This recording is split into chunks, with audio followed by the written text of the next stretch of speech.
Are you dating a damaged man? Hello, my name is Chengi and you, my precious one, are my world. Welcome to Chengi'S world. And if you're new to my channel, please do not forget to subscribe, like, share and comment. Go ahead, hit that subscription. Hit it. Right, let's grow. And if you like this video, don't forget to press that like and share it. Share. This is how we grow and share the wisdom. Okay, so let's get started. But before I do not forget to purchase your 50 questions that every high value woman needs answered, okay? Because I know some of you are at home and you may as well get smart and know the questions that you need answered from a man. The link is in the description link below. And for some of you working on your self-worth, self-esteem, attracting the man that you want, don't forget to pick up the Manifest Your Man as well. 200 affirmations for high value women. I recommend these two products, especially if you get them together.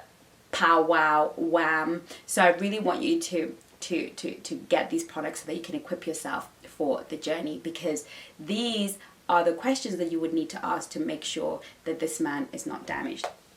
So moving forward, some of us are addicted to dating men that are damaged. How can you tell if a man is damaged? You can tell if he has a lot of residual anger. A man is damaged when he speaks of his mom in a way that is derogatory. He's angry. Now, I've done this video before and I've had guys say, what if the mother was really a moronic person? Even if your mom was horrible, abusive, the damage is still there if you haven't got to the point of forgiveness. If you haven't got to the point where, you know what, my mom and I are not very close, but thank God she brought me into the world. I respect her, and that is that. That's fine. We all don't have perfect relationships with our parents, but it's the residual anger that comes out of his voice when he speaks that. Or a man who had a terrible relationship with his dad. Basically, men who come from damaged households, in and out of prison, have a lot of maybe mental and emotional health issues that they have not professionally addressed. Okay.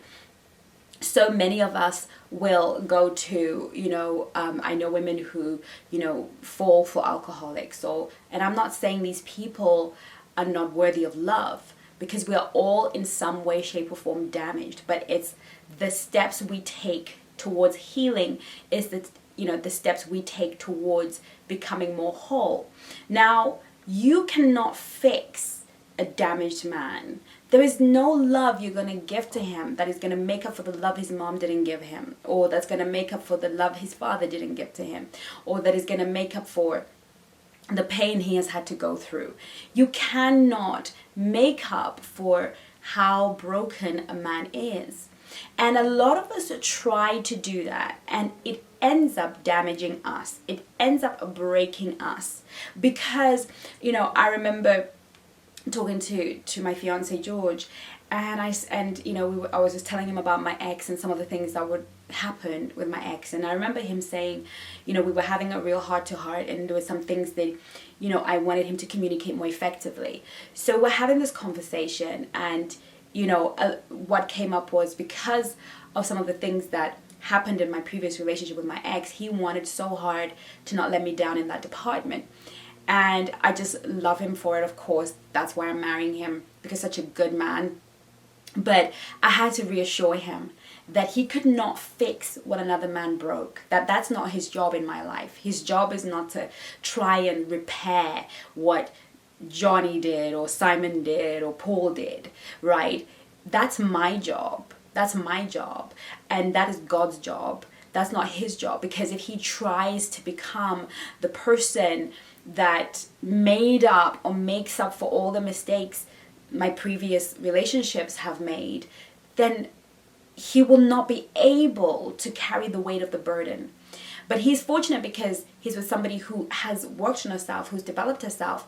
But sometimes we all try to make up for. Now, if I were a different woman, I would have taken advantage of that and I would have become a burden on him. But in reality, I let him just be who he is. And him being who he is more than enough for me. Now, I had the self-awareness to do that. For him, But sometimes you have to have the self-awareness to understand that I can't fix what another woman broke in George's life. I can't fix that. I can't make up for that. I can't be, where she did not fill that particular need. I can't make that my mission in life to fulfill it and to show him that I'm different. I can only bring into his life the best of who I am. I can only show up as the best version of who I am. And if he is so broken that is not enough, that is not satisfactory, that does not bring joy and closeness and intimacy, then that man is a damaged man. And I want you to have the same mindset. We stick around with these guys because we understand, or, they were in prison and his daddy left him and his mama left him, and you know their sob story, and you're sticking around because you feel that if you are the next person to leave him, you will break him, or, you feel you have to compensate. You are dating a damaged man when you feel a compulsion to compensate. You know that there is a deficit in the relationship you're having that is going to break you when you feel a compulsion on the inside of you to make up for the pain of yesterday. And I want you to know that is not your job. We're all supposed to come as whole people. Even if we are in the process of becoming whole, we need to at least be in the process. We need to be taking responsibility and accountability for the hurts that we need to forgive and heal. We need to be taking responsibility for the pains that we have left unchecked, that we have put under the rug. Because there isn't a man.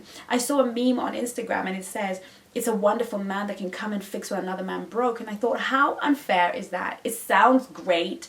I'm sure it had like ticks and likes and all these things. And we have these things that are floating around on our socials that sound good, that sound noble, but are unfair to anybody. And we don't examine it long enough. It is not a man's job, a good man's job, to come and fix what the bad man broke. That is your job. You engage in the relationship with the bad man. You let that bad man in, and he had nothing to do with it. So you have to use the same power and autonomy you have to close those doors and make sure that you show up as a whole woman for a great guy, and vice versa. No one in a relationship should ever feel like they have to make up for what the other person did. And if you are feeling that way, if you are feeling like I need to make up for what happened with his ex-girlfriend, you are in a very dangerous territory. You're about to enter or already in a very toxic relationship. The key here is to recognize that if you have to make up for it and you feel compelled to make up for it, then you will never be in that relationship. You will always be on the outskirts, making up for the faults of every single person that came before you.